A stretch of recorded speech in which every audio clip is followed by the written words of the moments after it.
싸운 것처럼. 그게 나는 너무 고통스러워하는 거잖아. 내가. 근데 그것과 관련해서 이번에 이진관 판사가 짚은 부분들이 있어. 근데 이게 언론에서 다뤄지질 않고 있습니다. 요거를 오늘 봉지욱 기자가 좀 이야기를 하고 싶다고 합니다. 그러니까요. 이게 판결문에 판사가 일부러 적는 부분이 있어요. 안 적어도 되는데 일부러 기록으로 남기기 위해서 전 적었다고 보이거든요. 네. 근데 이 박성재 판결문에 그래픽 7번, 자료 7번 보시면 두 번째 문단 우리 수환 씨가 좀 읽어주십시오. 이 회의는 정부와 대통령실, AR 소속 국회의원. 잠깐만요. 이날 회의가 뭐냐면 2024년 12월 3일 내란 다음 날 12월 4일 오후 2시에 국무총리 공간에서 뭐 정진석, 한동훈, 나경원, 추경호 뭐 등등등 하고 다 모여요. 회의를 합니다. 정대 관계자들이 다 모여. 그러니까 내란 바로 다음 날. 당정대 회의를 했는데 거기서 회의를 해서 무슨 회의한 내용이 있을 거 아니에요. 그렇지. 그 회의 내용이 이제 세 번째 문단입니다. 세 번째 이제 문단. 나온 거야. 여기에 이제 거기서 한동훈 무슨 이름이 얘기를 나와. 우리는 몰랐는데 여기 나온 거예요. 한동훈 이름이 나와. 거기 회의에 한동훈이 참여했다고. 근데 한동훈과 관련된 내용이 들어가 있다고.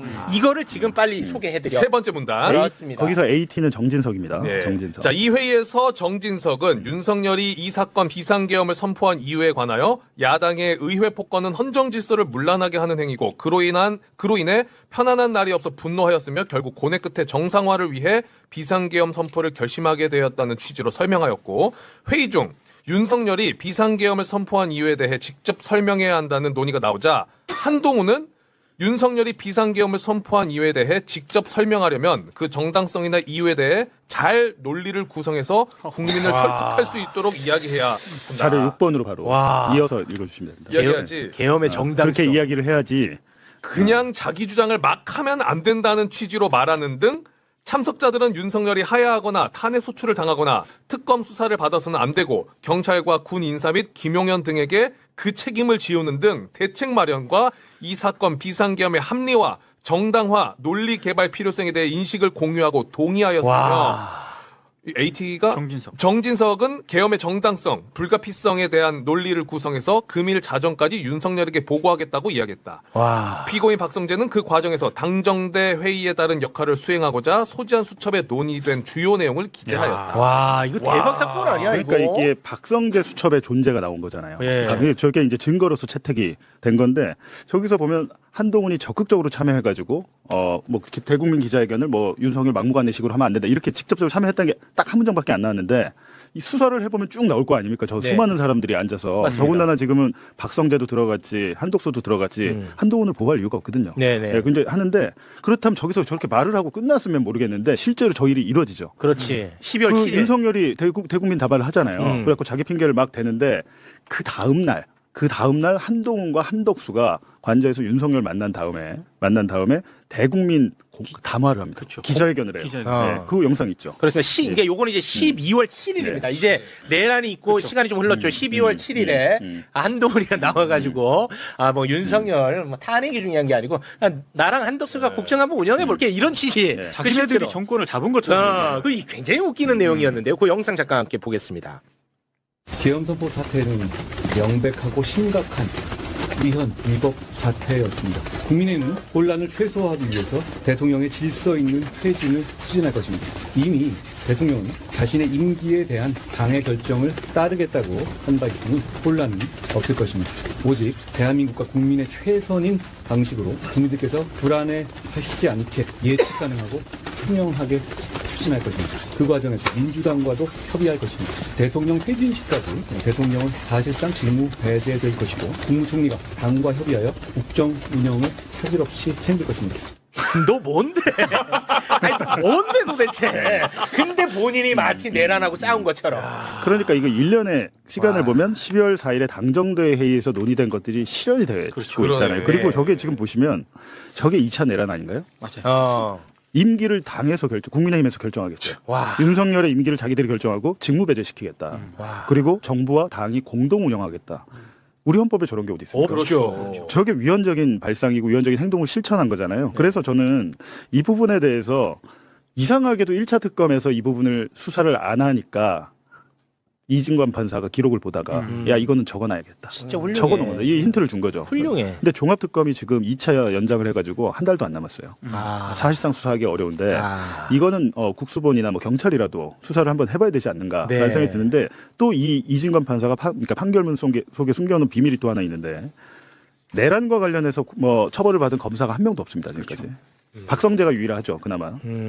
현직 검사들이 많이 가담을 한 것 같은데 이상하잖아요. 지금. 네. 근데 판결문 속에 검찰이 내란에 어떻게 좀 동조가 돼 있는지 정황이 나와 있는데 9번 자료 보시면 이것도 한번 읽어주시죠. 자, 검찰의 내란 가담을 의심할 만한 추가 정황이 존재하지만 특별검사 등에 의한 수사가 이루어지지 않은 것으로 보인다. 검찰 지휘부로부터 서울 남부지검과 수원고검 관내에 별도의 계엄 관련 지시가 내려졌을 수 있다고 보여진다. 그래서요. 그러니까 저게 내란 당일에 밤에 검사들이 어떻게 움직였는지를 수사 기록을 판사가 보니까 이것들 봐라. 7번, 8번 자료를 보여주세요. 지금 딱 전화를 합니다. 박성재가 심우정에게 12월 3일 11시 1분에 심우정 검찰총장에게 전화를 하고 심우정 총장은 12분 후에 대검 공공수사부장한테 전화를 해요. 그러니까 자정이 넘겨서 다음날 그러니까 0시 25분에 저 대검 공공수사부장은 남부지검의 차장감사한테 전화를 해요. 근데 조금 또 있다가 다시 심우정은 신흥석 남부지검장한테 직접 전화를 합니다. 남부지검이 어디입니까? 국회 소관이잖아요. 그렇죠. 여의도. 국회 소관이고 지금 저 전화만 있는 게 아니라 수원지검과 수원고검의 검사들, 지검장들이 막 서로 막 통화하고 특히 그 강백신 아시죠? 네. 네. 우리가 어미준하고 강백신 대표적인 조작검사 행동대장들. 네, 강백신 성남지청장이 대검 과수사부장에게 전화를 한 사실이 통화 내역이 나왔어요. 근데 이걸 가지고 이 검사들이 뭐라 그래? 특검에 이렇게 얘기했나 봐요. 상황이 급박하니까 서로 불안해가지고 전화한 거다. 네. 대검, 그러니까 허정이라고 대검 과학수사부장이 어디냐면 대검의 디지털 포렌식 센터가 있습니다. 제가 거기서 당했거든요. 다른 피의자들 전부 다 중앙지검에서 하는데 저만 거기로 오라고 하더라고요. 대검에. 근데 대검의 디지털 포렌식 기술이 거의 탑이에요. 그래서 저게 왜 그러냐면 왜 또 수원이냐라고 봤을 때 성관이가 과천에 있잖아요. 수원지검 관할이에요. 수원지검 관할이고 거기서 이제 뭐 서버를 방첩사 이 사람들이 성관이 서버 봐봐야 뭐 알겠습니까? 디지털 포렌식 전문가들이 가서 뭐 거기 심더라도 뭘 하겠죠. 그런 일들을 하려고 했는데 저렇게 통화를 하고 근데 합수부에도 파견을 하고 뭐 어디도 파견을 하고 이제 검사들을 하려고 추진을 하다가 국회에서 비상계엄 해제 의결이 돼버렸잖아요. 그러면서 멈춘 거죠. 그래서 없던 일이 돼버린 거예요. 근데 저거를 특검에서 수사를 제대로 안 하니까 이진관 판사가 적어놨어. 보여진다라고 딱 얘기 써놨잖아요. 그러니까. 진짜 어마어마한 일이죠. 진짜 지금. 훌륭해. 이진관 판사는 진짜 훌륭합니다. 맞습니다. 이 진짜 잊어서는 안 돼. 이진관 판사. 다만은 박성재가 그제 징역 25년을 받았잖아요. 징역 25년을 받았는데 박성재의 판결문에 한동훈의 이름이 많이 나옵니다. 많이 나오는데 그냥 나오는 게 아니고 요 판결문 내용대로라면 한동훈 의원은 12.3 비상계엄, 12.3 내란 직후에 열린 당과 정부 그리고 대통령실 회의에서 뭔가 내란에 동조하는 듯한 사실상 내란을 합리화하고 정당화하는 회의였는데 거기에 참석한 건 우리가 다 알고 있습니다. 그리고 한동훈이 한덕수와 함께 나와서 기자회견도 했고 윤석열을 모든 어떻게 보면 사실상 대통령의 업무에서 다 손을 떼게 하고 질서 있는 퇴진을 시키겠다. 이거를 한동훈이 발표를 하면서 국민의힘 당과 정부가 통치를 하겠다는 식으로 그때 발표가 됐었어요. 굉장히 당시에는 그냥 그렇게 너무도 급박하던 때라 이게 무슨 의미인지 모르고 우리가 넘어갔는데 지금 보니까 그런 발표를 했던 이른바 관저회의, 당정대 관저회의에서 어마어마한 내란의 동조, 내란의 합리화가 있었던 겁니다. 그래서 제가 판결문을 오늘 오전에 한번 봤어요. 어떤 내용인지 궁금해서 봤는데 실질적으로 이 부분에 대해서 종합특검이 지금 수사를 해야 될 것 같습니다. 어찌됐든 한덕수, 박성재 모두 내란 중요 임무 종사자로 감옥에 갔죠. 뿐만이 아니라 그 자리에 있었던 추경호 같은 사람들도 다 재판을 받고 있는데 왜 그 자리에서 내란의 합리화와 내란에 동조했던 한동훈은 피의자로 입건조차 되지 않은 것인지 의문을 제기할 수밖에 없게 됐습니다. 이게 이제 판결문에 박성재 판결문의 일부 내용인데 여기서 이제 어디서 나오나 봤더니 이제 12.3 내란 이후에 비상계엄의 전국 대응을 논의하는 데 필요한 국무위원으로 이건 박성재가 지목되어 같은 날 2시경부터 15시 30분경까지 약 1시간 반 동안 종로구 삼청동 소재 국무총리 공간이네요. 국무총리 공간에서 열린 당, 정, 대 여당 정부 대통령실을 말한다. 회의에 참석했다. 이거는 지금 박성재 판결문이니까. 근데 이 회의에는 정부와 대통령실, 국민의힘 소속 국회의원 등이 모여서 비상계엄 선포 및 해제에 따라 진행되고 있는 전국 현안에 대한 대응 방안을 논의하는 자리였다. 정부 측에서는 뭐 한덕수와 박성재, 뭐 국무조정실장 등하고 정진석 비서실장, 뭐 안보실장, 정무수석 비서관, 뭐 아마 이게 홍철호였겠죠. 민정수석 비서관. 그리고 국민의힘에서는 당대표 한동훈. 예, 이게 지금 잘 안 보이시죠? 조금 키우겠습니다.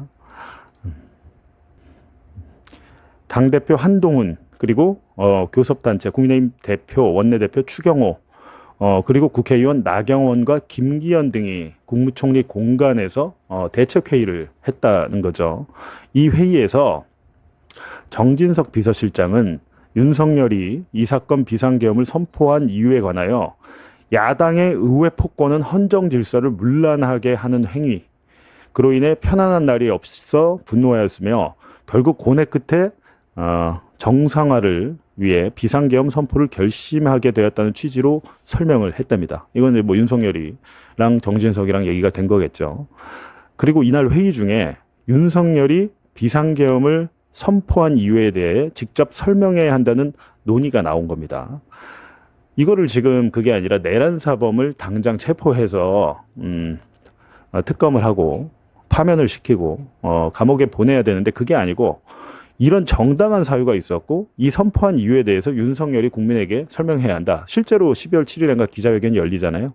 근데 이날 자리에서 한동훈이 윤석열이 비상계엄을 선포한 이유에 대해 직접 설명하려면 그 정당성이나 이유에 대해 잘 논리를 구성해서 잘 구성을 해서 이거 한동훈 얘기라는 겁니다. 잘 구성해가지고 국민을 설득할 수 있도록 이야기해야 한다. 라고 했다는 겁니다. 그리고 이제 이어지는 이야기해야지. 그러니까 논리를 잘 구성해서 국민들에게 이야기해야지. 그냥 윤석열이가 자기 주장을 막 하면 안 된다. 방향까지 이제 한동훈이 제시를 했다는 거예요.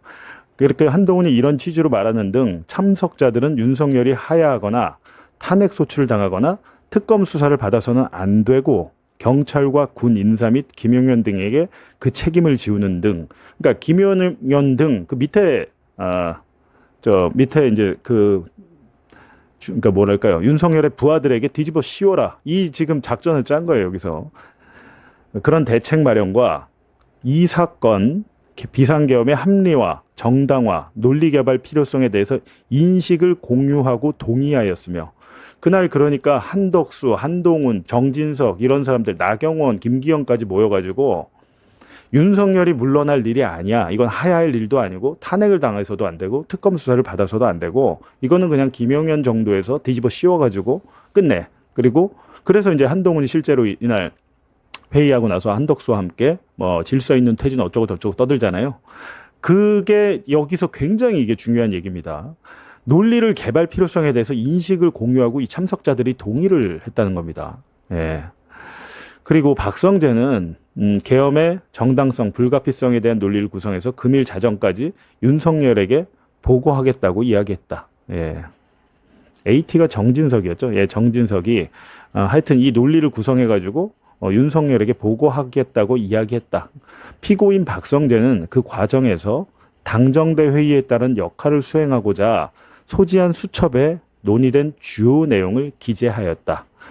특검에서 이미 박성재의 수첩을 압수해서 그 내용을 피의 사실로 기록을 했던 겁니다. 이미 재판에 넘길 때 이 내용이 있었던 거예요. 근데 특검이 수사가 여기서 멈춰버린 거죠. 지금 이날 회의에 참석했던 사람들은 내란에 동조한 내란 동조 세력이고 내란 동조 혐의로 충분히 입건하고 수사를 했어야 되는데 거기까지 수사가 미치지 않았다는 게 지금 이 판결문을 드러난 사실입니다. 이게 지금 이진관 판사가 판결문에 쓰지 않았으면 우리 국민들은 아무도 모르고 그냥 넘어갈 뻔했습니다. 근데 박성재 판결문을 보니까 한동훈이 내란에 동조한 정황, 인식을 공유하고 특검 수사 받아서도 안 되고 그러니까 윤석열은 하야돼서도 안 되고 탄핵소추 당해서도 안 되라는 게 한동훈의 당시의 인식과 그런 공감대가 이루어졌다는 게 박성재 판결문에서 나온 거예요.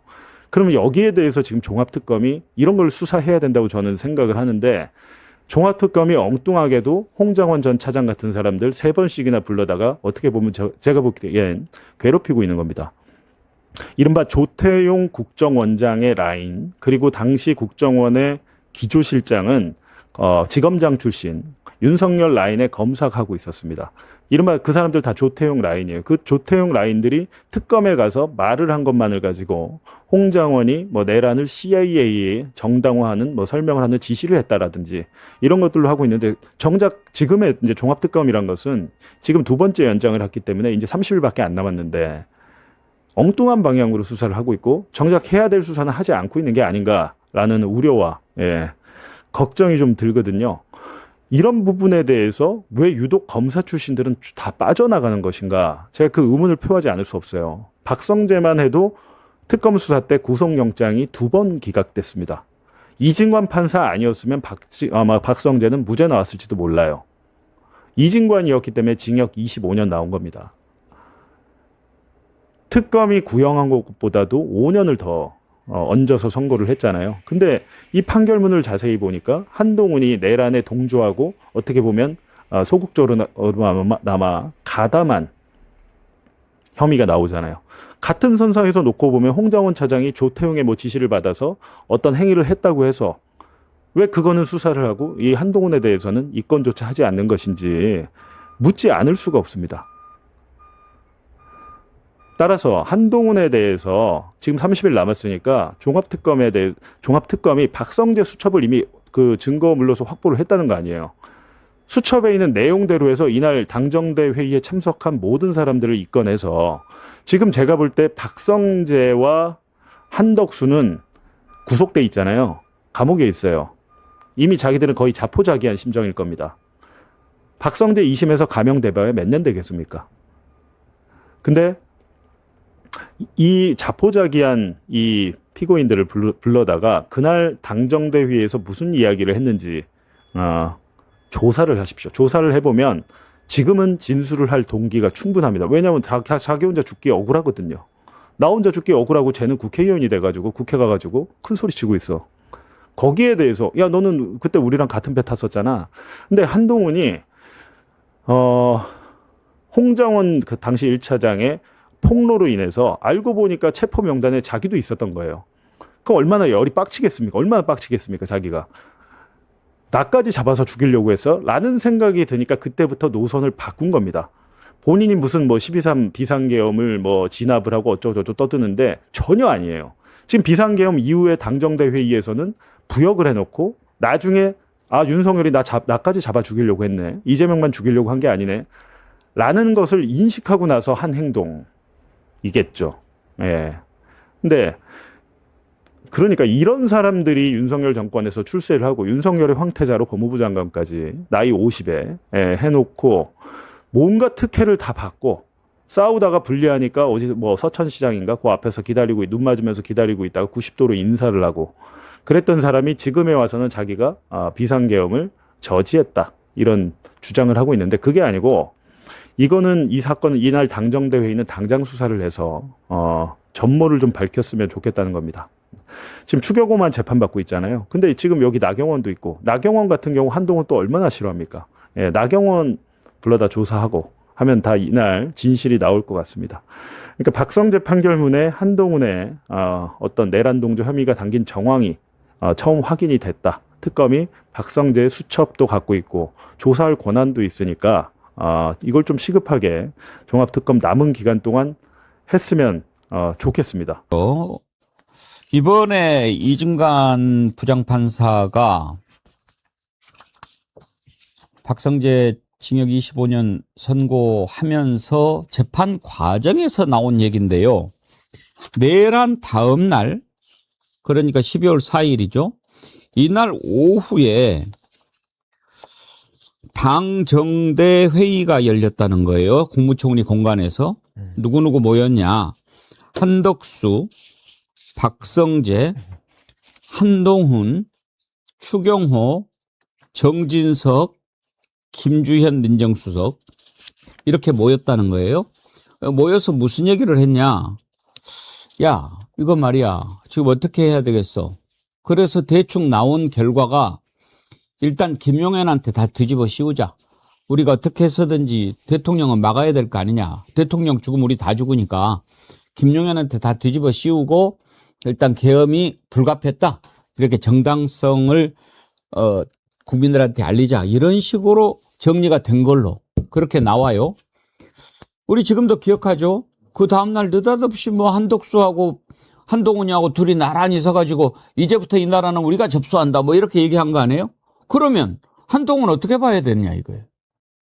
어떻게 봐야 될까요? 그러니까 저 지금 판결문에 따를 때 결국에는 한동훈 지금 의원이 본인은 계엄에 반대했고 뭐 막았다 지금 이런 이야기를 계속해 왔지만 그동안에도 설득력이 없었던 것은 국민의힘에서 당시에 윤석열 탄핵소추안을 12월 7일에 불성립시키면서 또 한 주 유예가 됐고 그 사이에 이제 한동훈 당시 대표는 그러니까 비대위원장은 한덕수 총리랑 당사에서 나와가지고 권력을 이양받겠다라는 희한한 아주 위헌적인 일들을 벌려왔단 말입니다. 그런 차원에서 본다면은 저 지금 그 계엄 당일 다음 날 모였던 저 멤버들의 어떤 논의 구조 그리고 논의의 과정을 통해서 윤석열을 비호하고자 했던 거는 내란 수계를 보호하는 그런 모습이기 때문에 한동훈 의원의 그동안의 그 주장들이 사실상 다 무너질 수밖에 없는 그런 상황 아닌가 싶고요.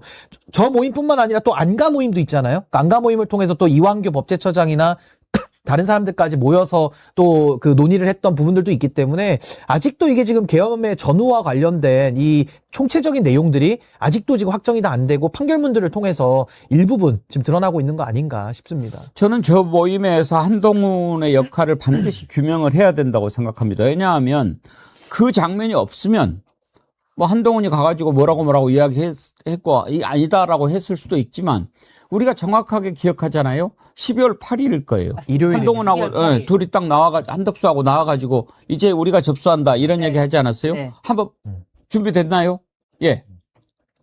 국무총리가 당과 긴밀히 협의하여 민생과 국정 차질 없이 챙길 것입니다. 대통령은 외교를 포함한 국정에 관여하지 않을 것입니다. 국민의 뜻을 최우선에 두고 여당과 함께 지혜를 모아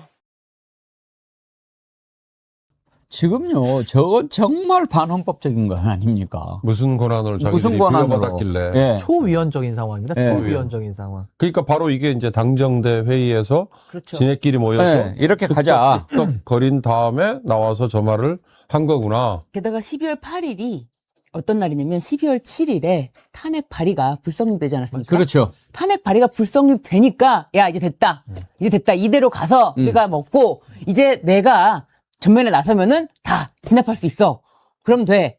이 생각으로 저 짓거리 한 거 아닙니까? 그러니까 저 때 제일 나는 한덕수를 참 정말 나쁜 사람이라고 보는 게 이제 한동훈한테 권력이 간 거네? 이렇게 생각한 거 아니에요. 그러니까 골프 칠 때 이렇게 잔디에 해가지고 바람이 어디로 부는지 방향을 정하듯이 이렇게 딱 해보니까 지금은 또 한동훈이네. 그래서 이제 가서 줄을 쓴 건데 저거는요 내란을 바로잡을 책임이 있는 사람들이 제2, 제3의 내란에 지금 가담하는 거거든요. 그렇죠. 전 또 하나의 초위헌적 쿠데타와 똑같습니다. 저 상황 자체가. 헌법에 근거가 있습니까? 어떻게 당대표, 여당 대표가 권력을 이양을 받습니까? 행정권을 어떻게 이양을 받습니까? 그러니까 그때 당시에도 문제제기가 많았는데 그때 한동훈 당시 비대위원장은 내가 뭐 12월 3일에 막으러 갔다 국회 안에 들어갔다 이거 명분 하나 가지고 본인을 정당화했거든요. 근데 지금 하나하나씩 드러나는 걸 보면 역시 한동훈 의원은 윤석열 쪽에서 여러 가지 시도를 해왔구나. 이게 지금 드러나고 있는 겁니다. 그러면서 자기가 뭔데 대통령은 외교를 포함해 일체 국정에 관여하지 않겠다. 자기가 그렇게 하겠다는 거잖아요. 진이 곧 헌법인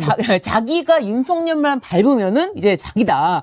완전 그런 생각에 빠져가지고 저 짓거리까지 했던 사람이 바로 한동훈이다. 한동훈은 내란 세력과 한 몸이라고 저는 생각합니다. 다만 자신이 체포조에 들어가 있다는 이유, 그거를 먼저 뭐 연락을 받았다 그러지 않습니까? 그래서 자기 몸을 피신하려고 그 계엄을 해제시킨 거지, 이 내란 세력과는 완전히 똘똘 한 몸입니다. 왜냐면 지금 한동훈과 함께 했던 한덕수, 박성재, 추경호, 뭐 정진석은 뭐 이번에 선거까지 출마하려고 했지만 내란 세력으로 지금 재판받고 다 구속되어 있습니다. 다는 아니지만. 그런데 한동훈은 빠져나와서 지금 또 새롭게 마치 옷 갈아입고 변신해서 자기는 다시 이제 국회를 입성한다? 이건 저는 용납할 수가 없습니다. 저는 이번 지방선거에 가장 뼈가 아픈 게 이겁니다, 바로. 예. 네, 박성재 1심 판결문 토바보기. 네, 좀 더 깊이 있게 보기 위해서 월요일 나온 재판이긴 하지만 지금 추가적인 판결문 내용들이 보도되고 있어서 저희가 한 번 더 짚어보려고 합니다. 네, 내란 재판에서 엄한 판결을 내리기로 유명한 이진관 부장판사가 이번에도 역시 검찰의 구형량보다 5년 더 높은 25년을 박선재 전 법무부 장관에게 선고를 했는데 이진관 판사는 박 전 장관이 계엄 선포 목적 중 하나가 명태균 사건 무마와 군 병력 등을 동원한 국회 무력화라는 것을 인식했다라고 판단을 했고요. 또 당시 법무부 장관이었던 피고인이 계엄령과 포고령이 위헌 위법하다는 사실도 인식하고 있었다. 라고 판단을 했습니다. 또 지기현 재판장은 조악하다라는 이유로 인정하지 않았던 이른바 노상원 수첩에 대해서도 김용현 당시 국방부 장관이 여인현 전 사령관, 노상원 전 사령관과 계엄 계획을 수립하는 과정에서 기재한 내용이 맞다고 인정을 했습니다. 오히려 필기가 조악한 이유는 노 전 사령관이 김용현 전 장관의 발언을 그때그때 현장에서 받아 적었기 때문이다 라고 판단을 했는데요. 왜 같은 수첩을 놓고 지기현 판사와 이진관 판사는 이렇게 다른 판단을 내렸는지 좀 궁금합니다. 저도 알고 싶습니다. 세상에 지기현이 있으면 반대쪽에 또 이진관이 있어야 균형이 맞다라고 신이 생각한 건지 잘 모르겠는데요. 근데 전체적으로 이제 들여다보면 확실히 이진관 판사 같은 경우에는 시스템을 이제 법이 민주적 시스템을 지키는 안정적으로 유지하기에 작동한다는 걸 이제 잘 이해하고 계시는 분이라는 좀 생각이 들고요. 그래서 국가의 근간을 뒤흔드는 행위에 대해서는 명백하게 엄벌해야 된다라고 하는 어떤 그런 기조가 확고하게 있다라는 좀 생각이 듭니다. 그리고 저는 이제 이런 판결, 이제 그 이진관 판사의 이 엄격한 판결이 한 측면에 저는 의미가 있다고 생각하는데요.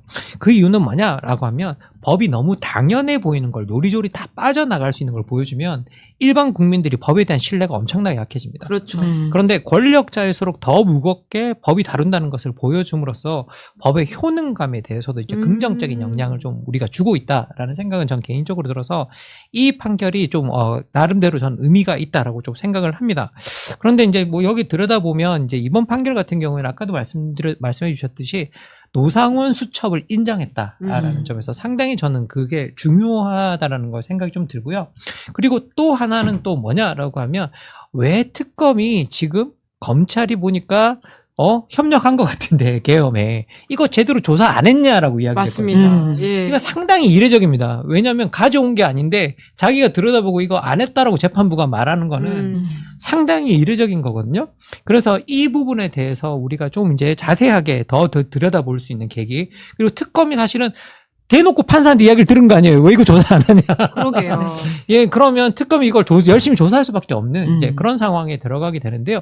결국은 검찰이 검찰을 봐준 거 아니냐라는 이제 뭐 특검이든 아니든 이렇게 이제 그렇게 나올 수 있는 이야기를 좀 뒤집을 수 있었다고 생각이 듭니다. 그리고 또 하나, 노상원 수첩은 저는 개인적으로 상당히 중요하다고 생각하는데요. 이걸 그냥 조악하다고 해서 넘겨버렸었잖아요. 이게 지기현 판사 같은 경우에는.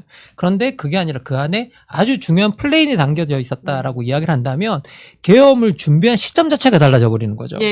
그래서 사실은 이게 인정이 되면 계엄을 준비한 시점이 한 2년 정도 빨라지게 되는 거거든요. 그렇기 때문에 기본적으로 1, 2년 정도 빨라지는 거가 되기 때문에 상당히 이 수첩을 인정한 것들은 상당히 중요하다는 생각이 들고요. 그리고 이 수첩의 내용을 박성재가 실행했다라는 그 정합성을 딱 보여줬기 때문에 나름대로 상당히 의미 있는 판결이었고 국민들에게도 되게 정확하게 실행되었다는 걸 보여준 거잖아요. 그 점에 있어서도 더 저는 명확했다고 생각이 듭니다. 그래서 이 부분은 상당히 의미 있는 판결이라 참 감사하다는 좀 개인적으로 생각이 들고요. 그리고 이제 결국은 이 수첩에 있는 헌법 개정, 국회의원 2분의 1 축소, 선거제도 뭐 개선 이게 다 결국은 국보위 같은 과거의 그런 초법적 기구를 이용해서 어떤 헌정을 파괴하고 장기 독재를 시도하려는 그런 것들이라고 이제 이야기를 딱 박아버렸잖아요. 그런 것들도 명확하게 이제 다시는 이런 일을 해서는 안 된다라는 그 경고음을 울리는 데 있어서 이진관 판사가 아주 중요한 역할을 많이 해줬다고 생각합니다. 그리고 결국은 이 수첩을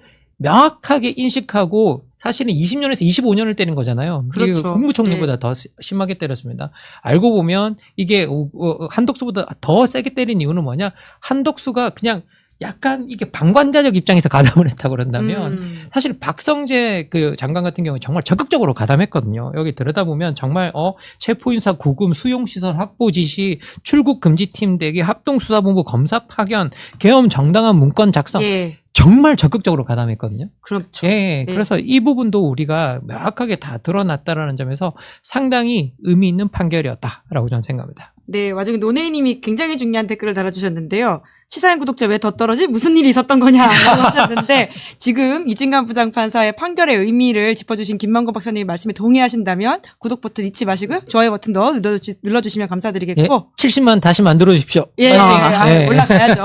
뿐만 아니라 아까 잠깐 말씀하셨던 그 검찰에 관련된 문제, 그러니까 내란에 가담했던 검찰과 관련돼 있는 부분들이 사실 정말 중요해 보이는데 그 부분 조금 더 나경희 기자가 설명해 주시겠어요? 네, 재판부가 검찰의 내란 가담을 의심할 만한 추가 정황이 존재를 하지만 특별 검사 등에 의한 수사가 이뤄지지 않은 것으로 보인다. 이게 정말 그대로 쓰여 있는 문장입니다. 라고 이렇게 지적을 하기도 했고요. 검찰이 내란에 연루됐고 또 내란 수사를 방해했다는 점을 판결문에 언급을 한 겁니다.